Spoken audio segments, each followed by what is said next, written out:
चलो इधर ध्यान दो, थोड़ा सा मैथ का कॉन्सेप्ट समझेंगे। संख्या 7 से 10 तक पहाड़ा का योग करना, ठीक है? हंस रखे हो? 7 से 10 तक, अगर 7 से 10 तक नॉर्मली अगर गुणा करोगे तो इस तरह से करोगे ना, 7 कम 7, 7 दूना 14, इसके बाद 21, फिर 28, फिर जो है 35, ऐसे करोगे। इसके बाद 42, 49, 56, 63, 70, सही है? 7 कन्नम 7, 7 दूना 14, 7 त्रिक 21, 7 चौक 28, 7 पचे 35, 7 छंग 42, 7 सत्तर 49, 7 अठे 56, 7 9 63, 7 धाम 70, ऐसे जोड़ोगे नॉर्मली। 7 4 11, 11 1 12, 12 8 20, 5 25 2 27, 27 9 36, 36 6 42, 42 3 45 के 5, 4 1 5 2 7 2 9 3 12 4 16 16 4 20 5 25 25 6 31 31 7 38। चेक कर लो, 385 आएगा? करो एक बार चेक, दोबारा से देख ले रहे हैं। 3 6 9 9 18 2 20 5 25 25 8 35 35 1 34 34 4 38 7 45 के 5 और 7 4 11 6 17 17 5 22 22 4 26 4 30 33 2 35 2 37 और 1 38, सही है ना? तो 385 आंसर तो आएगा। Yes sir. लेकिन इस तरह से लगाने में टाइम लगेगा, टाइम लग रहा है ना, लेकिन एग्जाम में हमें समय रहता नहीं है, बहुत कम समय रहता है। तो फिर इसका थोड़ा सा शॉर्ट ट्रिक देखेंगे। अगर फार्मूले के बाद अगर बनाया जाए तो इस तरह के प्रश्नों का जो योग आएगा, योग वो होगा a गुणे n और ब्रैकेट में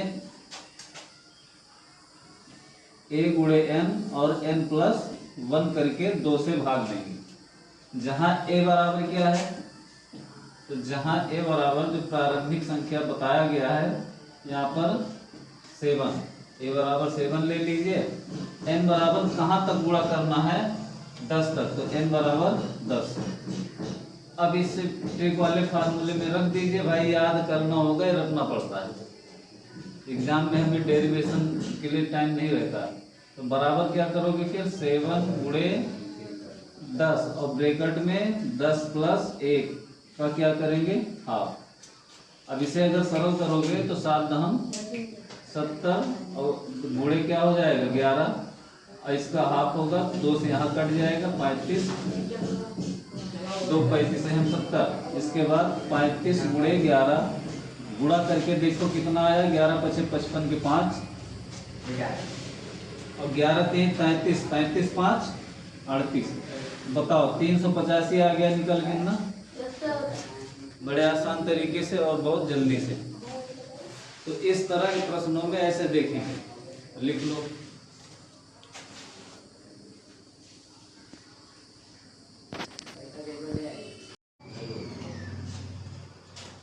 चलो एक प्रश्न देखते हैं, समझते हैं।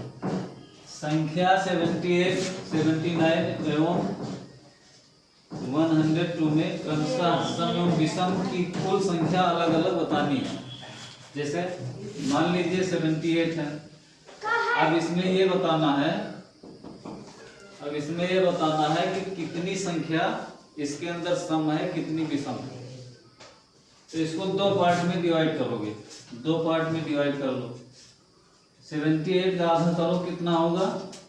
2 3 6 2 9 18, कितना आया? 39। अब 39 है, दूसरी कुल संख्या कितनी होगी? 39, यानी कि 39 घन 39 कितना हो जाएगा? 78। 2 पार्ट में डिवाइड कर लिए तो ये संख्या बराबर आ रही है। तो इसका मतलब ये इतनी सम संख्या होगी कुल, और ये इतनी ही संख्या क्या होगी? विषम। कुल विषम संख्या ये हो जाएगी। लेकिन अगर संख्या, अगली संख्या देखो 79 है, अब इसे भी 2 पार्ट में डिवाइड करना है, तो एक कम होगी एक ज्यादा होगी। एक कम आएगी एक ज्यादा आएगी। दो पार्ट में अगर डिवाइड करेंगे तो इसका मतलब 39 तो आएगा ही, दूसरी आ जाएगी 40, क्योंकि 40 और 39 ये 40 39 जोड़ोगे 79 हो जाएगा। अब जो कम वाली है वो हमेशा ध्यान रखना सम संख्या की रिप्रेजेंट करता है, सम संख्या को, और जो 40 से ज्यादा जो आएगा वो विषम संख्या को रिप्रेजेंट करेगा।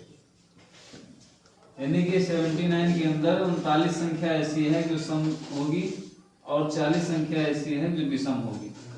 यानी कि अगर सम संख्या में देखना बराबर बराबर सम और विषम संख्या आती है, लेकिन अगर विषम संख्या में पूछ लिया जाए बताया जाए तो जो दो पार्ट में डिवाइड करोगे एक कम रहेगा एक ज्यादा, तो 39 जो होगा वो सम संख्या, 40 जो होगी विषम संख्या इसमें।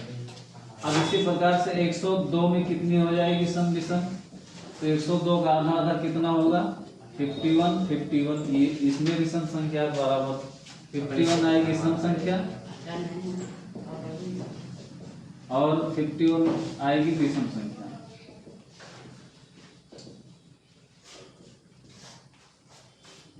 ठीक,